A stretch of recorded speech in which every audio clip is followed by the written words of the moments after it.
A ranger found a dwelling inside a giant oak.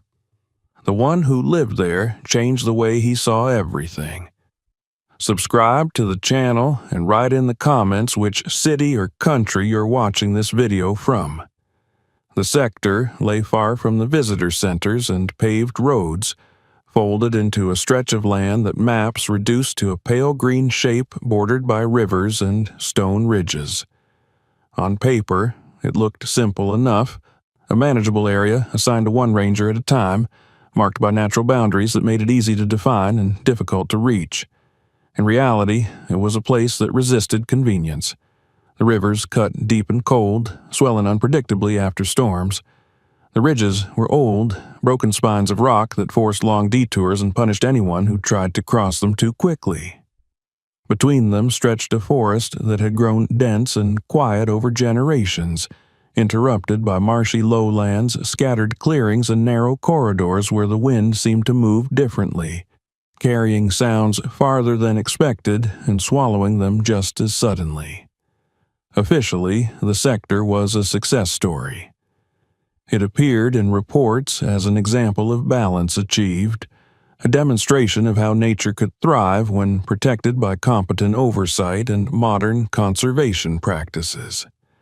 The documents praised its stability, its resilience, and the remarkable absence of serious incidents. There were no large fires recorded in years, no confirmed cases of organized poaching, no significant conflicts between wildlife and visitors. The numbers were clean, the language confident. For administrators and donors alike, this sector was proof that the system worked. For the ranger assigned to it, the perfection felt heavier than the terrain itself. He knew the land not as a shaded polygon on a screen, but as a living body with moods and scars. His patrols took him through long hours of walking alone, following routes that shifted with the seasons. In spring, swollen streams forced him to detour across higher ground. In summer, the heat pressed down through the canopy, turning still air into something that clung to the skin. In autumn, fallen leaves disguised holes and slick stones, while winter stripped the forest bare and revealed distances that summer foliage concealed. He learned the sound of the place, the way birds fell silent before a storm, the subtle change in wind that meant smoke somewhere far off, the uneasy stillness that sometimes settled before dawn. His work followed a rhythm that had little to do with office schedules. He started before sunrise, checking equipment, syncing his GPS, reviewing notes from previous patrols. He inspected trailheads rarely used by tourists, examined old fire rings even when they showed no sign of recent use, and checked motion cameras placed along animal corridors. He logged tracks, scat, broken branches, anything that suggested movement or disturbance. Most days passed without incident, and that, according to the system, was exactly how things were supposed to be. Yet, the longer he worked this sector, the more the silence began to feel unnatural. In other parts of the park, even with heavier patrol coverage, problems emerged with stubborn regularity. Illegal campsites appeared overnight. Fires flared where they should not. Animals wandered too close to human activity, drawn by careless waste or emboldened by repeated encounters. Those areas generated reports, meetings, corrective plans. This sector did not. Here, trails remained clear even after storms that should have dropped branches across them. Springs flowed clean, their edges free of rot and debris that usually collected without maintenance.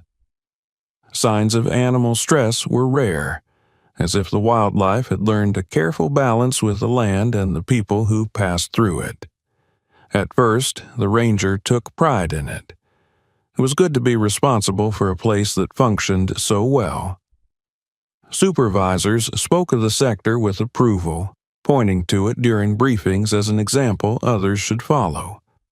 Occasionally, select visitors were guided through parts of it, presented with carefully chosen views that reinforce the narrative of untouched wilderness under expert protection. The ranger did his job during those visits, ensuring safety and compliance, but he noticed that the real work seemed to happen elsewhere, beyond the scope of what anyone officially monitored. As weeks turned into months, small details began to stand out. A narrow animal trail that should have been choked with fallen limbs after a windy night remained passable, as though someone had cleared it just enough to keep it usable without making the work obvious. A shallow depression near a stream, once muddy and eroded, appeared stabilized, its edges reinforced with stones placed in a way that looked deliberate rather than random. These were not large interventions, not the kind that would draw attention or require documentation, but they accumulated in the ranger's mind like unanswered questions.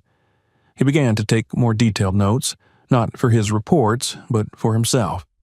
He marked places that felt subtly altered, comparing them against his patrol schedule. More than once, he realized that changes had occurred during periods when no ranger, including himself, had been assigned to the area.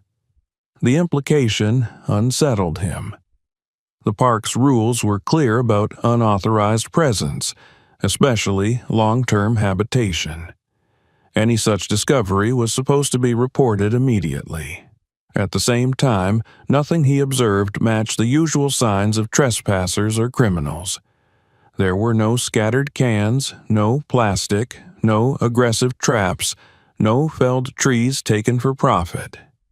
Whatever was happening here left the forest healthier, quieter, and safer than it had any right to be. The ranger felt a growing tension between his training and his instincts. Professionally, he understood procedures, liability, and the importance of control. Personally, he felt responsible for the land itself, for the living systems that did not care about paperwork or jurisdiction. He had chosen this job because he believed in protection as something active and moral, not just administrative. Now he faced a contradiction he could not ignore. On one long patrol, as afternoon light slanted through the trees and the forest settled into its quieter phase, he paused near a bend in the river where the ground rose gently toward an older stand of hardwoods. The air smelled clean, touched with the faint sweetness of leaves beginning to decay. He realized then that the sector's perfection was not passive. It was maintained. The question was not whether something or someone was responsible, but who. That realization marked a shift. From that moment on, his patrols became searches, not for violations but for understanding. He still performed his duties, filed his reports, and followed protocol, but alongside that, he watched more closely. He looked for patterns instead of incidents, for signs of intention rather than damage. He began to accept that the order he was witnessing did not come solely from the system he served. By the time he noticed the old oak, split and darkened at its core, standing just far enough off the usual routes to be overlooked, he was already prepared to find something that would change the way he saw his sector forever. The oak stood where the ground dipped gently toward the river, far enough from the established patrol routes to escape casual notice, yet close enough to water that it should have shown signs of decay long ago. The ranger first noticed it because it did not fit. The surrounding trees bore the usual scars of age and weather: broken limbs, fungal blooms, scars left by lightning or insects. This oak, however, seemed deliberately spared. Its crown was full and green, its bark thick and deeply furrowed, but the center of its massive trunk was split open, darkened as if fire had once hollowed it from within. Despite that damage, it remained upright and strong, a contradiction that drew the eye even in a forest full of old giants. He approached cautiously, not out of fear, but habit. Years of patrolling had taught him that the most dangerous things in the wild were rarely obvious. As he circled the tree, he noticed that the ground around it was unusually clear. Fallen branches had been moved aside, not dragged far, just enough to create a subtle path that blended into the forest floor.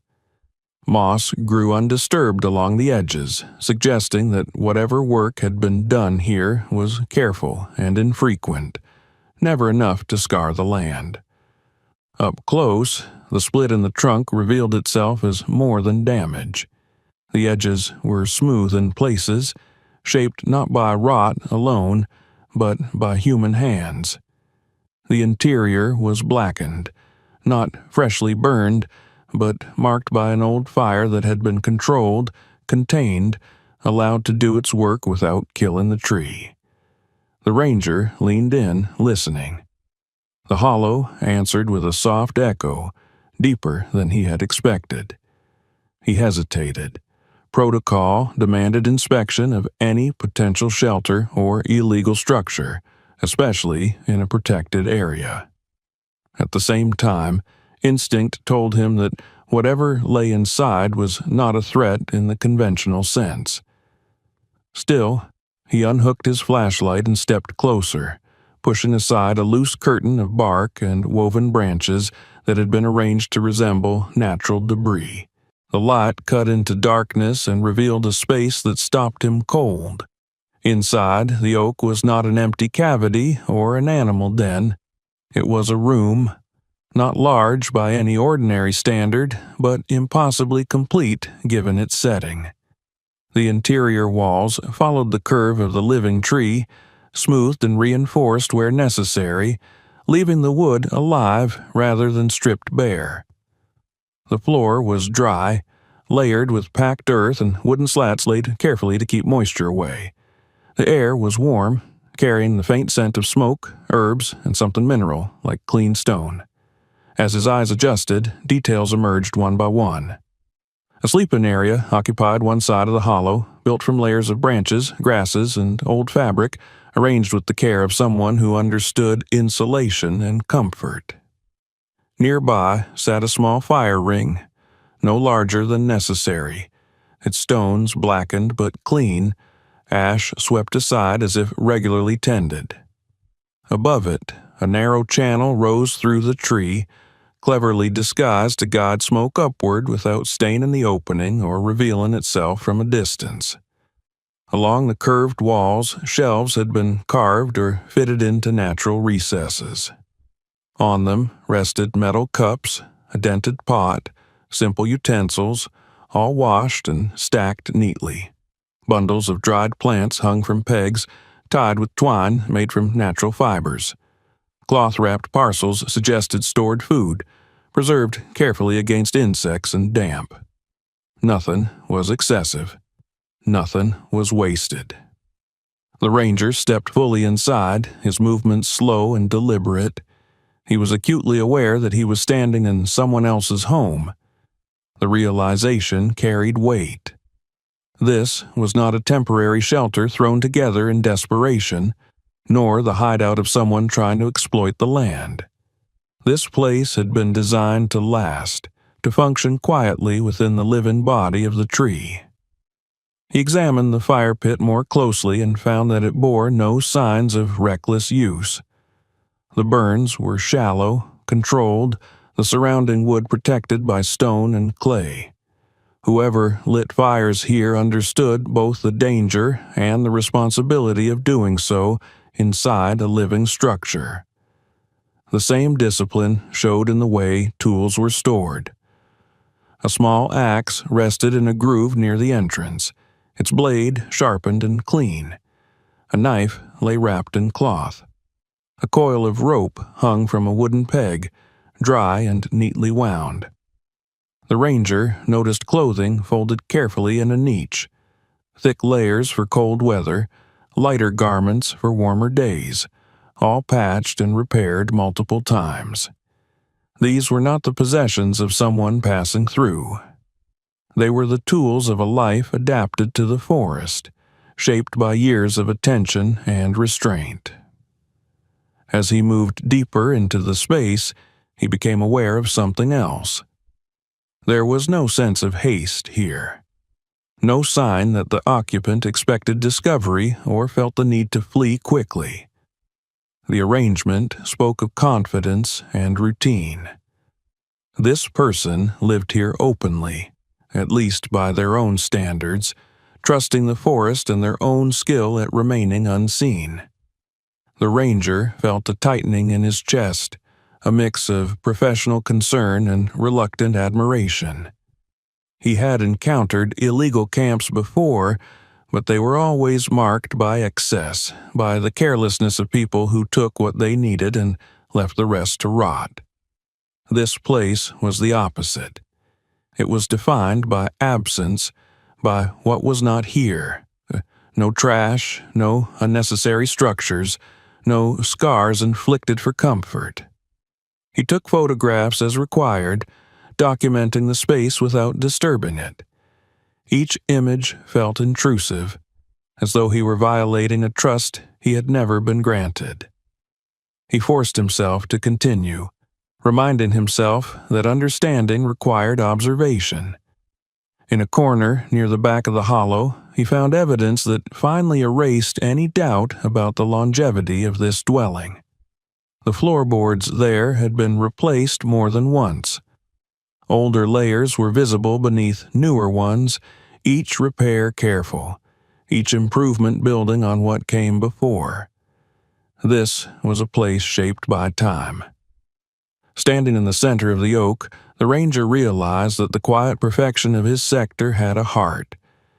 It beat here, inside this living tree, sustained by someone whose presence had gone unrecorded, whose work had been invisible to every system designed to measure success. The discovery did not answer his questions. It multiplied them. As he stepped back out into the forest, carefully restoring the makeshift covering at the entrance, he felt the weight of responsibility settle fully onto his shoulders. He had crossed a threshold, not just into a hidden space, but into a truth that could no longer be ignored. The oak remained behind him, silent and watchful, holding its secret as it always had. Ahead lay the forest, unchanged in appearance, but transformed in meaning. The ranger did not return to the oak immediately after his discovery. He finished his patrol in widening arcs around the area, moving with a heightened awareness that changed the way he read the forest. Everything he saw now felt connected to the hidden space inside the tree, as though the oak had been a lens that brought a previously invisible pattern into focus. He moved more slowly, not because he feared being watched, but because he sensed that haste would make him miss the quiet logic behind what he was trying to understand. When he returned to the oak the following day, he did so with intention. He approached from a different direction, circling wide to ensure he was not followed, though the idea felt almost absurd in a place that seemed to reject intrusion altogether. Inside, the air held the same calm stillness as before. Nothing had been disturbed. The space remained exactly as he had left it, which in itself suggested routine rather than secrecy. Whoever lived here did not return constantly to check for signs of discovery. They trusted their invisibility. He began to study the objects within the hollow more carefully, no longer seeing them as a collection of items but as evidence of a coherent way of life. Each piece served a purpose, and no purpose overlapped unnecessarily with another. There was no redundancy, no accumulation for comfort or sentiment. The materials were chosen with an understanding of how they would age, how they would respond to moisture, cold, heat, and time. Fabric had been reinforced where friction would wear it down. Metal had been oiled lightly to resist rust without contaminating the environment. Wooden handles were smoothed by use, not ornament. What struck him most was what was missing. There were no modern plastics beyond what might have been salvaged and reused long ago. No bright colors, no reflective surfaces that could catch light and draw attention. Even the metal items had been dulled by years of careful handling. This was a life stripped of excess, but not of care. The care was simply directed differently, towards sustainability rather than accumulation. The clothing told its own story. The ranger lifted a folded jacket from its niche and felt its weight. It was heavier than it looked, layered and patched with a skill that suggested long familiarity with both needle and weather. Repairs were done not to hide damage but to reinforce it, strengthening weak points rather than disguising them. Different garments were stored according to season, ready to be rotated as conditions changed. This was not the wardrobe of a man waiting to be rescued or reintegrated into society. It was the wardrobe of someone who had chosen to remain. Tools occupied a central place in the hollow, arranged not for display but for immediate access. The axe was small but well balanced, suited for precise work rather than felling large trees. The saw showed signs of careful sharpening, its teeth evenly set. There were no power tools, no noisemakers, nothing that would draw attention or disrupt the forest's rhythms. The ranger recognized the philosophy behind these choices. They were the same principles he himself was taught, taken to their purest extreme. In a small recess near the back of the space, he found items that shifted his understanding more profoundly than anything else. Bundles of cloth, neatly wrapped and stored in a dry corner, contained bandages, strips of clean fabric, and simple splints carved from light wood.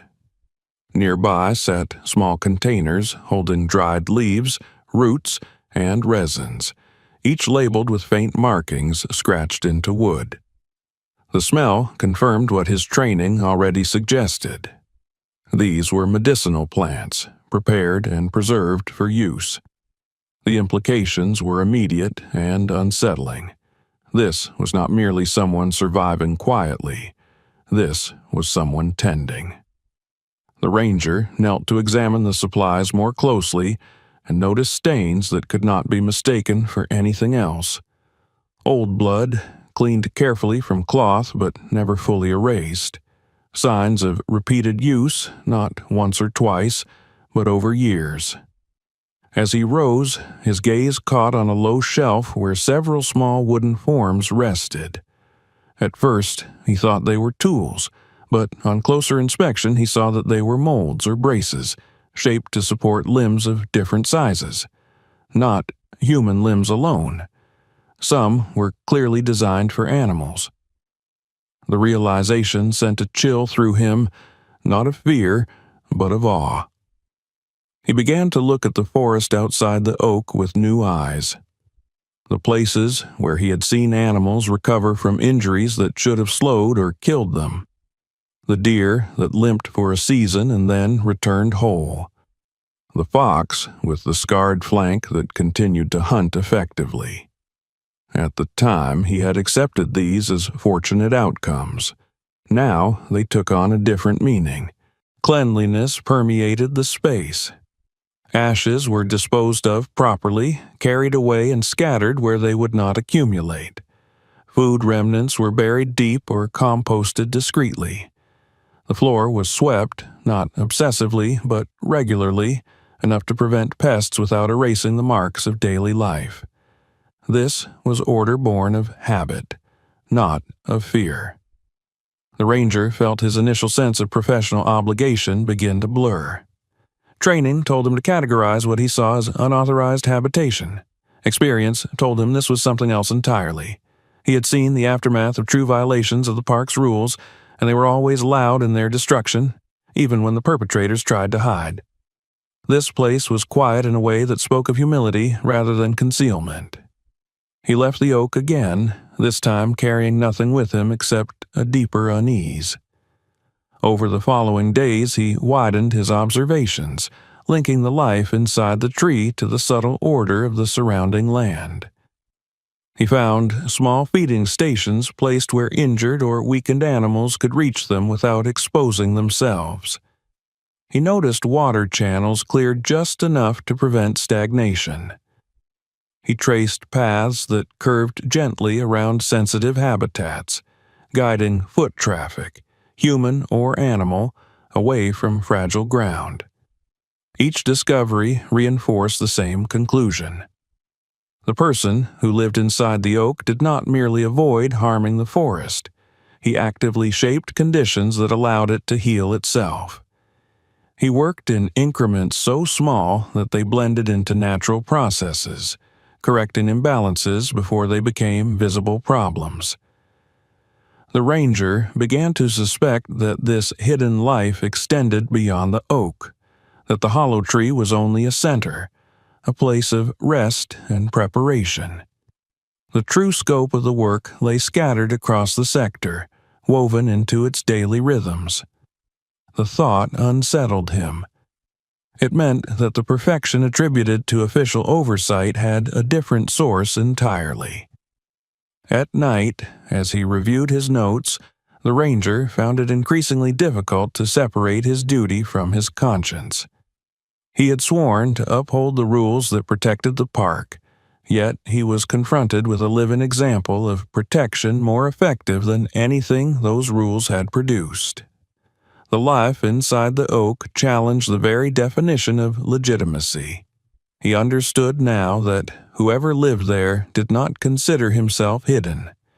He was simply aligned with a scale of time and attention that made him invisible to systems built for efficiency and visibility. The ranger felt a reluctant respect grow within him, accompanied by a troubling question. If this unseen life were brought into the light, would it survive the attention, or would it be destroyed by it? The forest offered no answer. It continued to breathe, to grow, to balance itself, quietly benefiting from a care it never acknowledged. And somewhere within it, a man lived not apart from the land, but entirely within it, his existence written only in the health of the world around him. After the discovery inside the oak and the quiet revelations it brought, the ranger could no longer move through his sector as he once had. The forest had become layered, its familiar surfaces now resting atop a hidden network of intention. Every step felt like an invitation to look closer, to question what he had previously accepted as coincidence or luck. He returned to his patrols with a different purpose, one that went beyond enforcement or observation. He was searching for continuity, for proof that the life inside the oak extended outward in deliberate, methodical ways. He began where instinct told him to start, not with the obvious roots, but with the margins. He walked the edges of his assigned territory, the places where boundaries blurred and oversight thinned. These were the areas where fires most often began, where poachers tested their luck, where the land bore the first signs of neglect. What he found there unsettled him. Small interventions appeared again and again, so subtle they would have been invisible to anyone not actively looking for them. A shallow trench cut along a slope, just enough to divert runoff and prevent erosion. Stones placed in a line that slowed the spread of water without stopping it entirely. Branches arranged to block an informal path that had begun to scar the ground, redirecting foot traffic along a more resilient route. He started marking these points on his map, not as violations but as questions. The pattern that emerged was unmistakable. The interventions were not random. They clustered around areas of risk, appearing where the land was most vulnerable, then fading where natural balance had been restored. It was as if someone were constantly reading the terrain, anticipating its needs before damage could accumulate, As he followed these signs deeper into the forest, he began to notice the trails. They were not paths in the conventional sense. No earth had been worn down to bare soil, no clear lines cut through undergrowth. Instead, there were subtle corridors where vegetation bent rather than broke, where fallen leaves lay thinner, where the ground felt firmer underfoot. These routes avoided steep grades and sensitive habitats, curving naturally around obstacles. They were efficient without being aggressive, designed to move quickly while leaving as little trace as possible. Along these trails, the ranger found markings so discreet they bordered on the invisible. A slight notch in bark, old enough to have partially healed. A stone turned just enough to reveal a pale underside. A knot tied in a vine that would loosen and disappear with time. None of these signs meant anything to an outsider, but together they formed a language. The ranger understood it intuitively. It was a system of orientation and warning, meant for someone who returned again and again, who needed to remember without leaving scars. The deeper he went, the more he saw evidence of watchfulness. From certain rises in the land, the ranger found clear sight lines over common entry points, places where a person could stand unseen and observe movement below. These vantage points were not fortified or altered in obvious ways. They relied on natural cover, on the way branches overlapped or rocks rose just high enough to conceal a human form. The choice of these locations revealed an understanding of both human behavior and the rhythms of the forest. One afternoon, while inspecting a dry ravine that had once been flagged as a potential fire corridor, the ranger found signs that made his pulse quicken.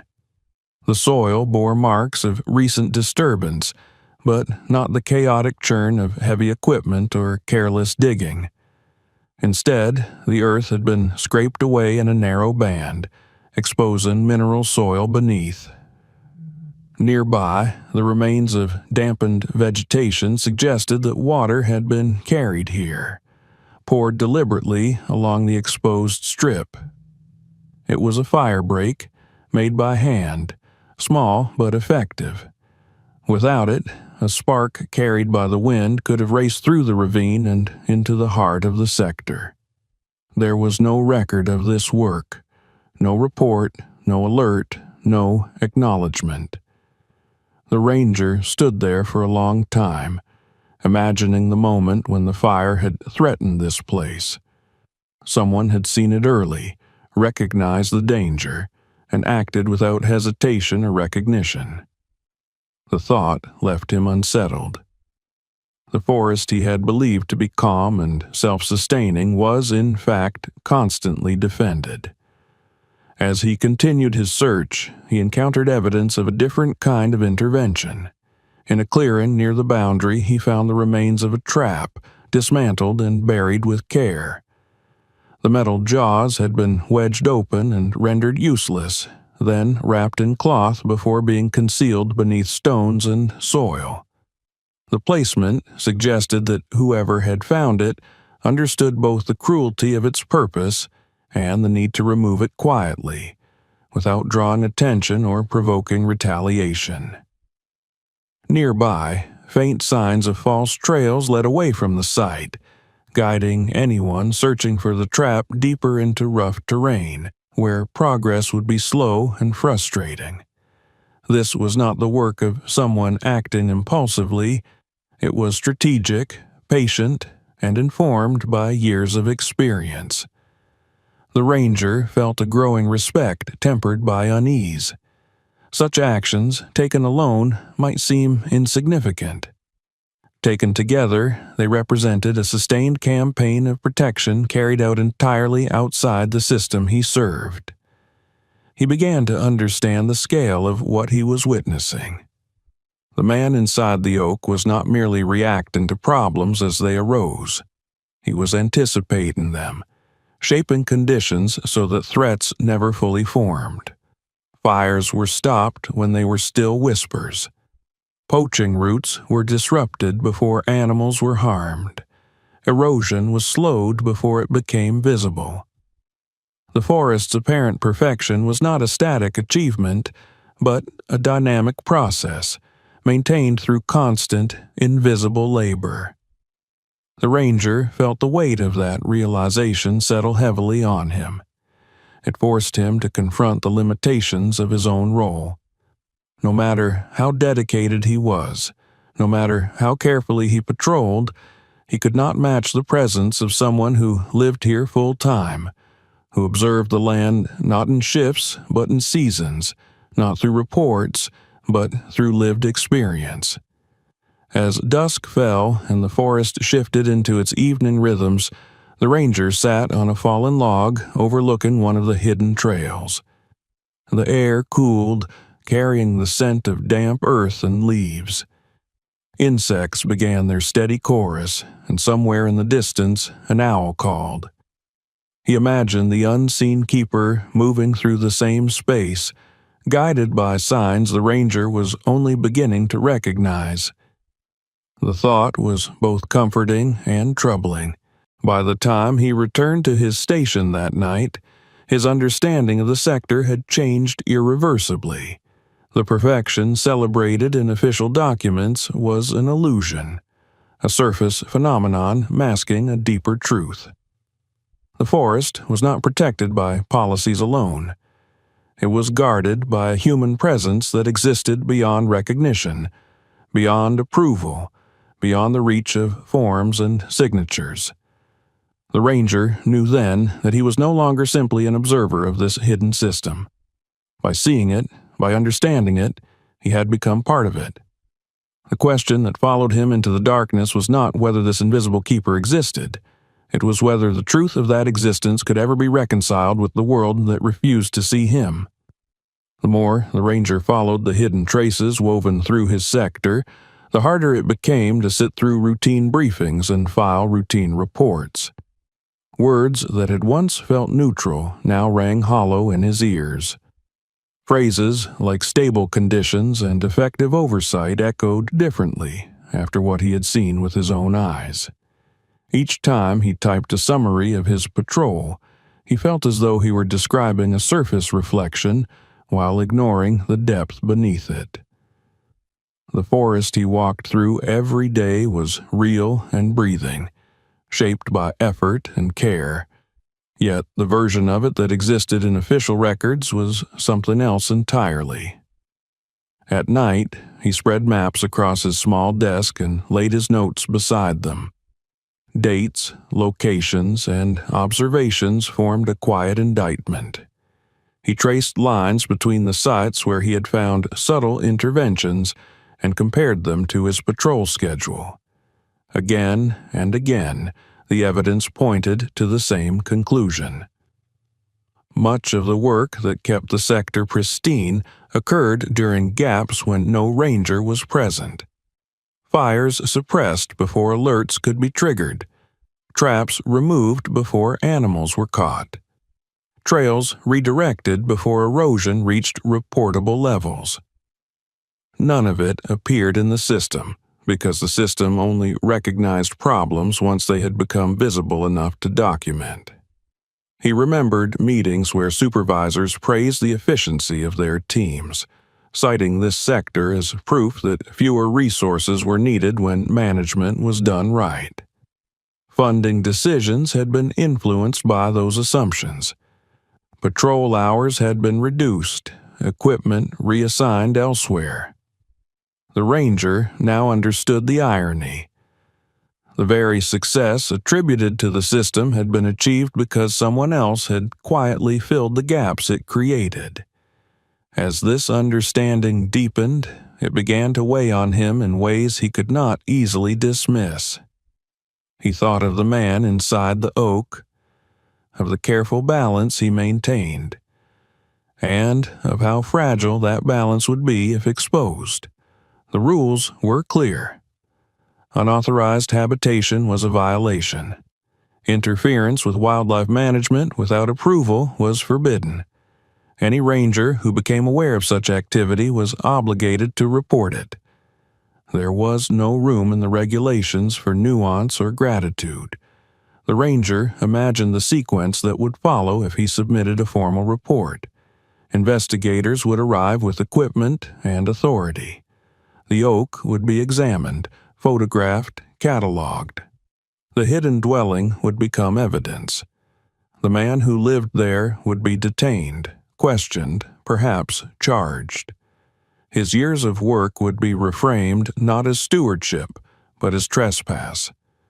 The system would congratulate itself for enforcing the law, and the sector would lose the very presence that had kept it whole. What troubled the ranger most was how easily this outcome could be justified on paper. The reports would be accurate in their own way. They would list violations, cite codes, describe corrective actions. Nowhere would they account for the cost of losing an invisible protector. Nowhere would they record the gradual decline that would follow, the small fires that would grow larger, the traps that would go unnoticed, the delicate patterns of care that would unravel without anyone to replace them. He began to see the larger deception at work, not as a conspiracy, but as a structural flaw. The system rewarded visibility, not effectiveness. It documented outcomes, not processes. As long as the forest appeared healthy, the reasons did not matter. In that sense, the lie was not deliberate. It was built into the way success was measured. This realization placed the ranger in an impossible position. By remaining silent, he became complicit in the false narrative. By speaking up, he would destroy the life that made the narrative possible. The weight of that choice pressed on him during his patrols, turning familiar paths into corridors of doubt. Every sign of order he encountered felt like a question directed at him alone. He tested his thoughts against his own sense of duty. He had taken an oath to protect the park, to enforce its rules impartially. That oath did not include exceptions for good intentions. Yet the deeper truth of his work had always been about preservation, about ensuring that the land and its inhabitants could endure beyond human schedules and politics. The man in the oak embodied that purpose more completely than any regulation he knew. As days passed, the ranger found himself delaying decisions, not out of cowardice, but because he needed to understand the full scope of what was at stake. He revisited places where the hidden interventions were most evident, imagining what would happen if they stopped. The thought was not abstract. He could see it clearly. A ravine choked with brush would carry fire faster. A spring left uncleared would stagnate. Animals accustomed to subtle guidance would wander into danger. The sector's perfection would not collapse overnight, but it would erode, slowly and inexorably. He also considered the personal cost. If the truth emerged through someone else, if another ranger stumbled upon the oak or followed the same trails, his silence would be exposed.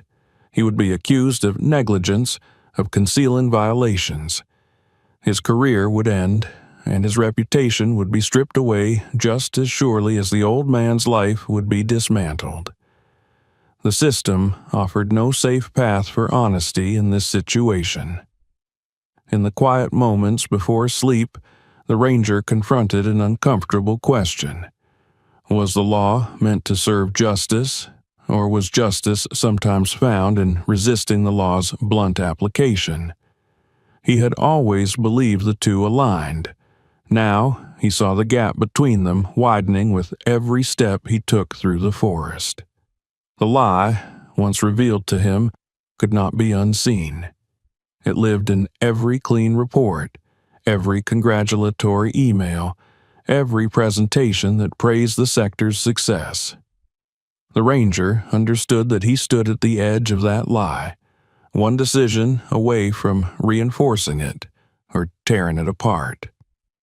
Neither option promised peace.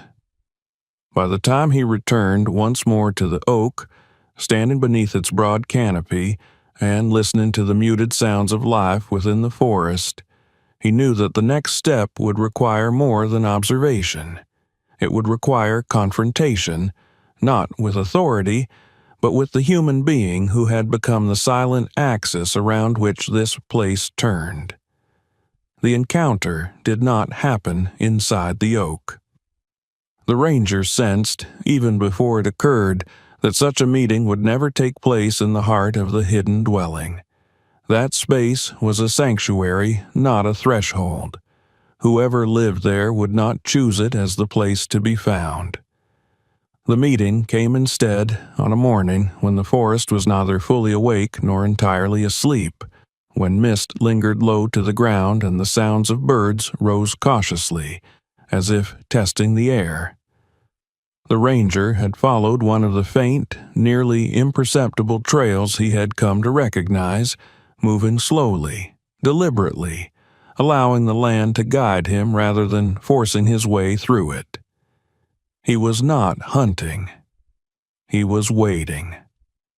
The trail led toward a stretch of terrain that had long concerned him, an area where animals crossed near a natural funnel created by rock and water. It was the kind of place where danger gathered quietly, where a snare or a careless fire could do irreversible damage. He saw the man before the man saw him. The old figure stood at the edge of a clearing, bent slightly but steady, his movements economical and sure. He was working with his hands, adjusting something near the base of a tree, perhaps reinforcing a natural barrier or repairing a small diversion in the soil. There was no rush in his actions. He worked as if time belonged to him, as if the forest itself had granted him permission to be exactly where he was. The ranger stopped, instinctively easing his weight back to avoid making noise. For a long moment, he simply watched. The old man straightened, wiped his hands on his trousers, and surveyed the area with a practiced eye. His gaze moved over the clearing, along the slope, toward the distant line of trees, lingering on nothing, yet missing nothing. There was no weapon in his hands, no sign of alarm or defensiveness. He looked like someone who expected the world to be as it was, and trusted himself to respond when it changed. When the old man finally turned and noticed the ranger, there was no visible shock. His body did not tense. His hands did not rise in surrender or reach for anything. He merely acknowledged the presence with a stillness that spoke of acceptance rather than fear. The moment stretched, charged not with hostility but with consequence. The ranger took a step forward, careful to keep his posture open. He did not reach for his radio. He did not assert authority. In that instant, he made a choice that could not be undone, choosing observation over enforcement, understanding over procedure. The forest seemed to hold its breath. Up close, the old man bore the marks of a life lived outside conventional time. His skin was weathered and darkened by sun and wind, etched with fine lines that told of years spent reading the sky and the ground rather than clocks or calendars. His hands were strong, calloused, scarred in places by work rather than violence. His clothing was layered and worn, mended repeatedly, each repair a small testament to endurance rather than neglect. There was a calm in him that unsettled the ranger more than aggression ever could have. This was not the calm of resignation. It was the calm of someone who had long ago made peace with his choices and their consequences. His eyes, sharp despite his age, moved easily between the ranger and the surrounding forest, as if measuring not just a person, but the context he brought with him. The ranger felt the weight of everything he had discovered settle into this moment. The oak, the hidden trails, the fire breaks, the healed animals. All of it now had a human face, and that face did not resemble the caricatures of trespassers or criminals that policy manuals warned against. The old man's presence explained things that had puzzled the ranger for months. The consistency of care, the restraint, the patience. These were not the traits of someone hiding from the law out of fear alone. They were the traits of someone who had chosen a different kind of responsibility, one that did not require recognition to justify itself. As they stood there, the ranger became acutely aware of the imbalance between them. He wore a uniform that represented authority, law, and institutional power. The old man wore nothing that identified him, nothing that granted him protection beyond what the forest itself provided. And yet, it was clear who truly belonged to this place. The ranger did not need words to understand the man's situation. Everything about him spoke of separation from society. There were no signs of recent integration, no traces of a life that extended beyond the boundaries of the forest. This was not a temporary retreat. This was existence pared down to essentials, shaped by necessity and conviction. Later, as the ranger reflected on the encounter, he would piece together fragments of the old man's history through observation and inference. The way he moved suggested past labor, perhaps work that had once demanded physical endurance and discipline. The care with which he handled medicinal plants spoke of knowledge gained over time, maybe taught, maybe learned through trial and error. The absence of bitterness in his demeanor hinted at loss endured and accepted rather than resented. The ranger sensed that the old man lived without documents, without a legal name that the system would recognize. Such people existed on the margins, often by force rather than choice. He imagined a life disrupted by circumstances that left no room for return. Economic collapse, personal tragedy, institutional failure.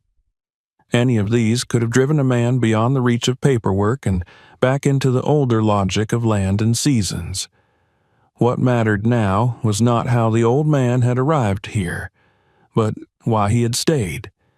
The answer lay all around them. The forest bore his imprint, not as a conqueror, but as a custodian. He had learned its vulnerabilities and responded to them with care. He had taken responsibility for threats others did not see or chose to ignore.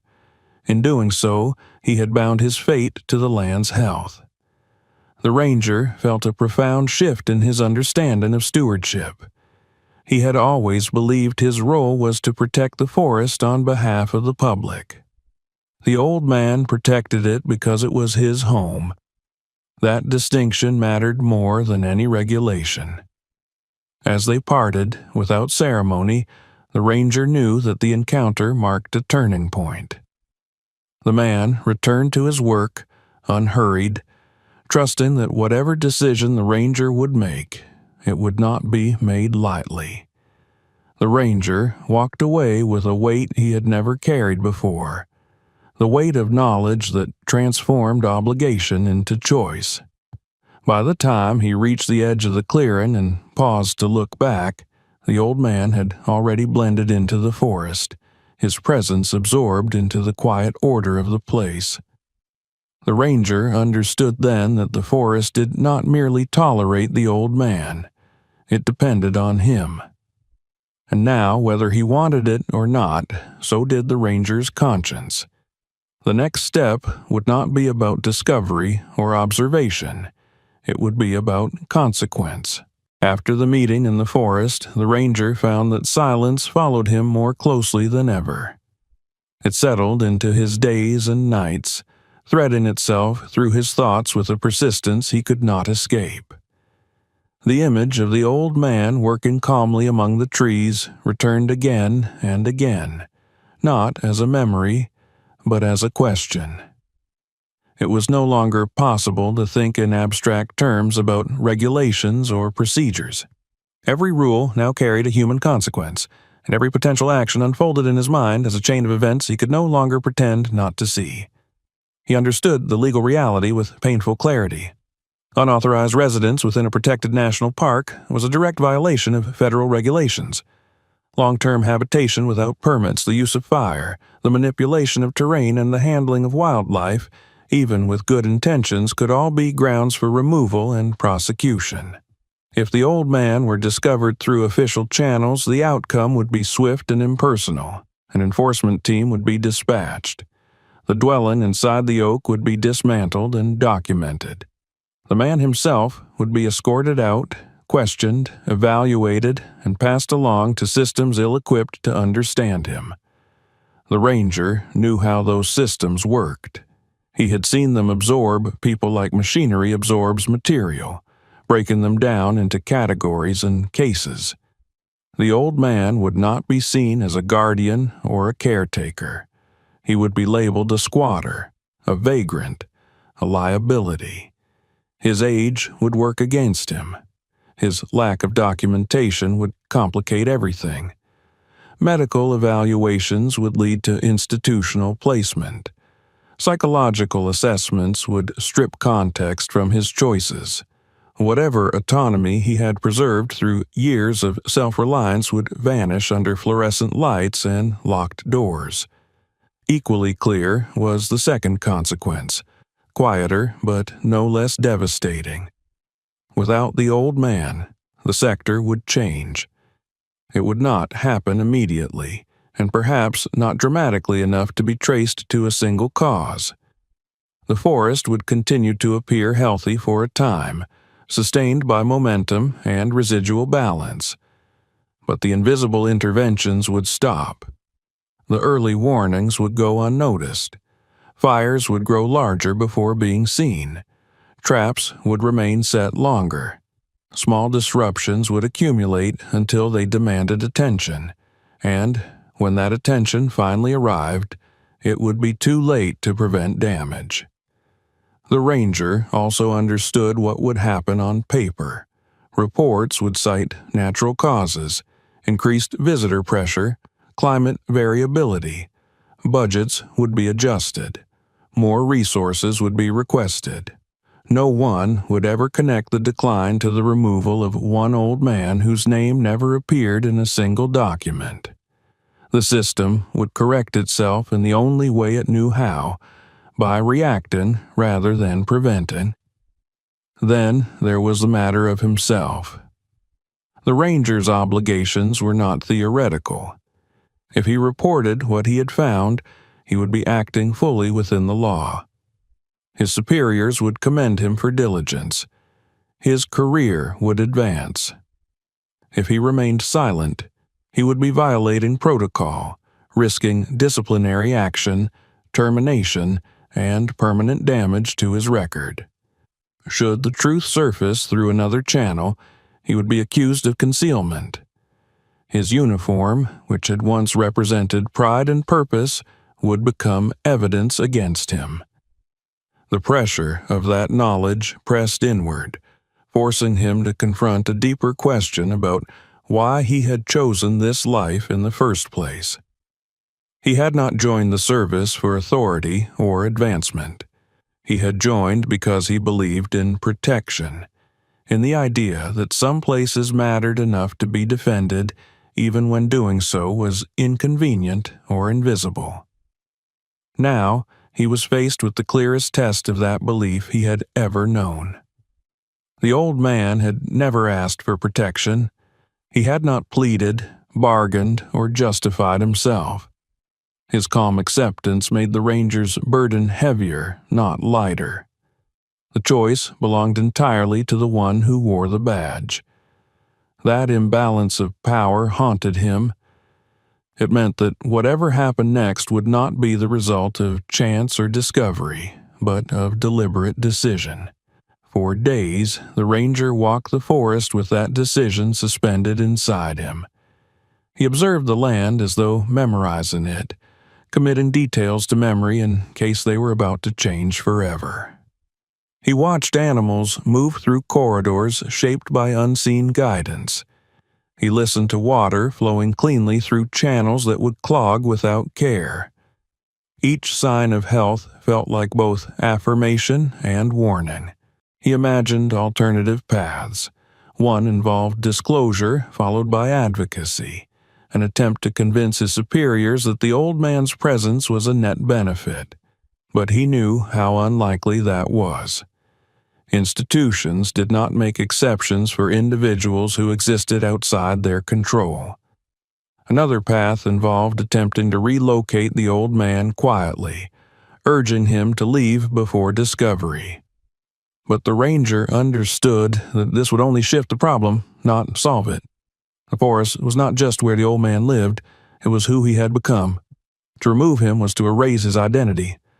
There was also the most dangerous option of all, silence combined with responsibility. If he chose not to report, he would become a shield, standing between the old man and the system. That meant altering patrol reports, diverting attention, and managing risk quietly.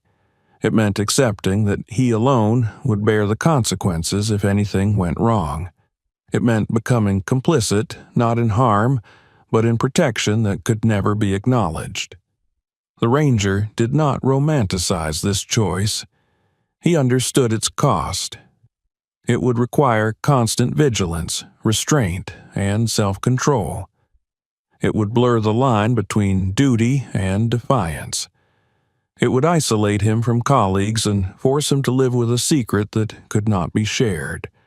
But as he weighed each possibility, one truth emerged with increasing clarity. Only one option preserved both the forest and the man who had devoted his life to it. The decision did not arrive in a dramatic moment. There was no single revelation, no sudden clarity. It formed slowly, like sediment settling in still water, until it became impossible to deny. The ranger accepted that he would protect the old man, not by elevating him into the light, but by allowing him to remain where he was. He would preserve the illusion that the system had created, not for the sake of appearances, but to safeguard the reality beneath it. With that acceptance came a new understanding of his role. He would no longer be just a ranger assigned to a sector. He would become a silent partner in an unseen alliance. He would learn to read the forest not only for threats, but for signs that the old man was active and safe. He would adjust his patrols to avoid drawing attention. He would ensure that no other eyes followed the same trails he had found. The choice did not feel heroic. It felt heavy, uncertain, and irrevocable. But it felt honest in a way that no report ever had. As the ranger stood one evening at the edge of the clearing where he had first seen the old man, watching the light fade through the trees, he understood that his life had shifted onto a narrower path. There would be no recognition for what he was about to do. No assurance that he had chosen correctly. Only the quiet knowledge that some responsibilities could not be delegated and some truths could not survive exposure. The forest, indifferent yet enduring, accepted his decision without comment. And somewhere within it, an old man continued his work, unaware that his fate now rested in the hands of someone who had chosen silence as a form of protection. The days that followed did not announce themselves with change. No alarms sounded, no unfamiliar vehicles appeared at the edges of the sector.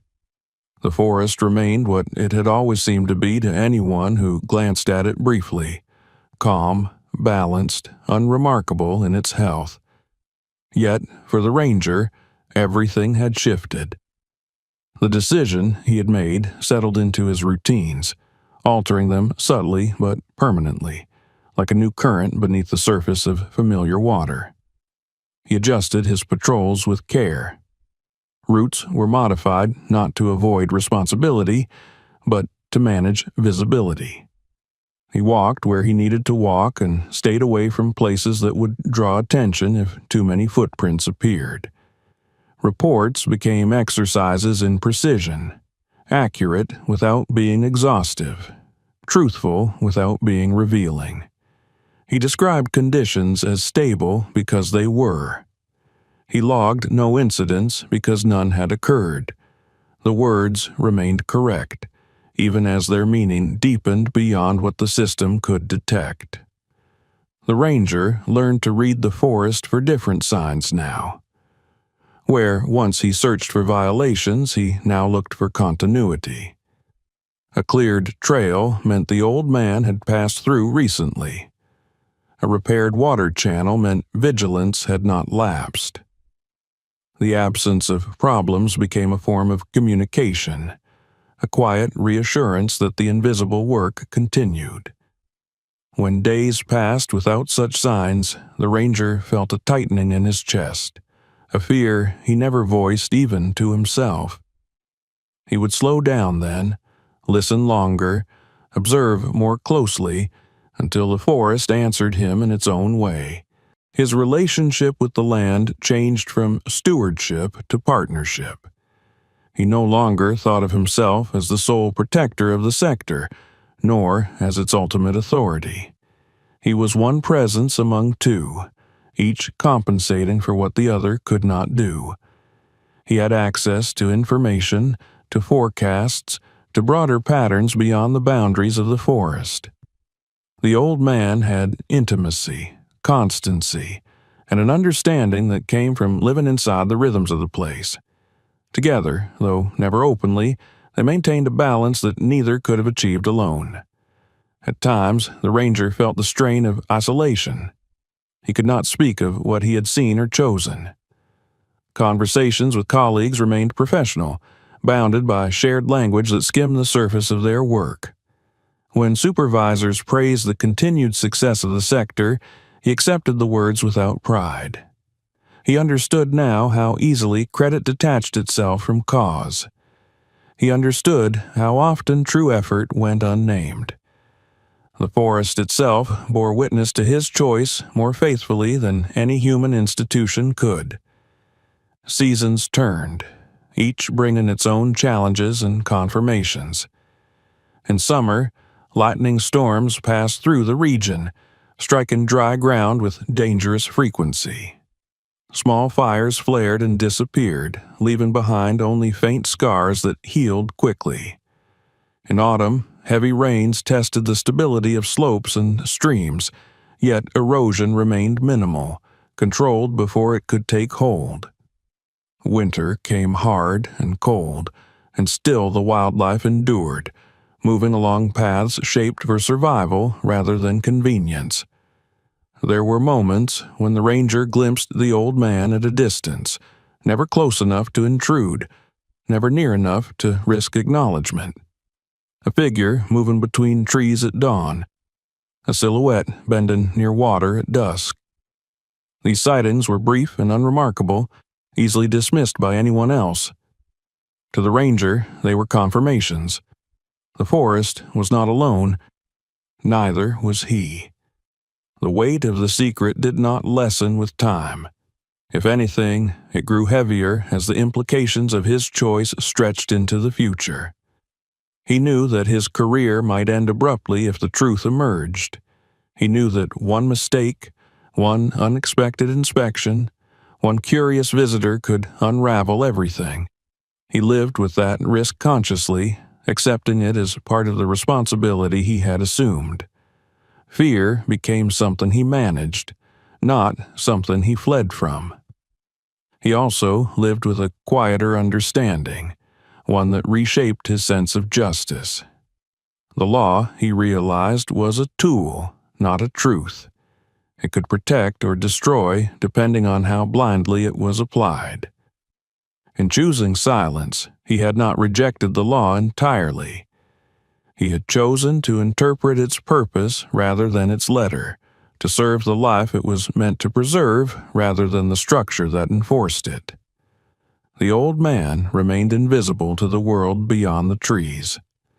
His work continued without acknowledgement, his existence recorded only in the health of the land. The ranger understood that this invisibility was both protection and sacrifice. Recognition would have brought validation, but it would also have brought scrutiny, control, and eventual displacement.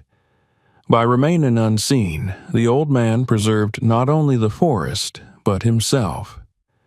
There were nights when the ranger lay awake, listening to the wind and the distant calls of animals, and wondered whether his choice would hold. He imagined futures in which the sector changed hands, in which new leadership demanded audits and inspections, in which systems tightened their grip. He did not know how long the fragile equilibrium he had chosen to defend would last.